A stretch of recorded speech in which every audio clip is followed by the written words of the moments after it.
So Flipboard is an app on your iPad that is really good at aggregating different news sources and RSS feeds. And so we're going to look at Flipboard right now as a way to look at your student blogs on your iPad. To do this, you're going to need a Google account and a Google Reader subscription to your student blogs.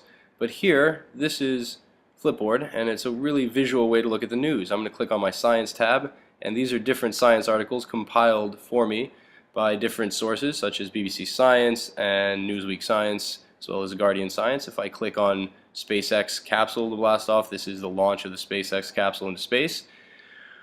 To begin the subscription to your students' RSS feeds, you're going to click in the upper right hand corner in the magnifying glass, and you're going to click on Accounts and move down to Google Reader. You need to sign into your Google account here, so this will be very similar to signing into your Google Reader account. Once you've signed in, Flipboard will ask permission to access Google, and it is in Chinese, but it's the blue button, and if you click on the blue button, you will see that your Google Reader account will come up. Now, the material that's in here is dependent on what subscriptions you have subscribed to in Google Reader itself.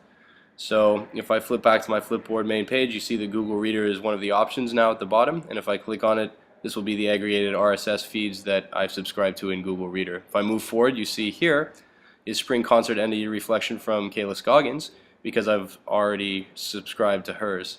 In the upper part of Google Reader, there is a drop-down arrow, and from that I can click on Feeds and Folders, and I see that here in the middle I have Kayla Scoggins Portfolio. That is because I subscribed to Google Reader, as you could have heard in the previous post. And here is Kayla Scoggins' portfolio and all the entries that she's made recently. And if you look in the upper left near Flipboard, I can click the plus sign to add it, and now it's added to my Flipboard. If I go back into my Flipboard main pages, I can see that at the bottom there I now have Kayla Scoggins' portfolio. I can do this for each one of my students' blogs. I can go back into Google Reader, the drop down arrow, and now I will click on Annie Jo's portfolio. And you'll see that once again it will pull up her feeds, and I can click the add next to Flipboard. It will tell me it's been added, and if I look back at Flipboard, there is Annie Jo's portfolio for me to view.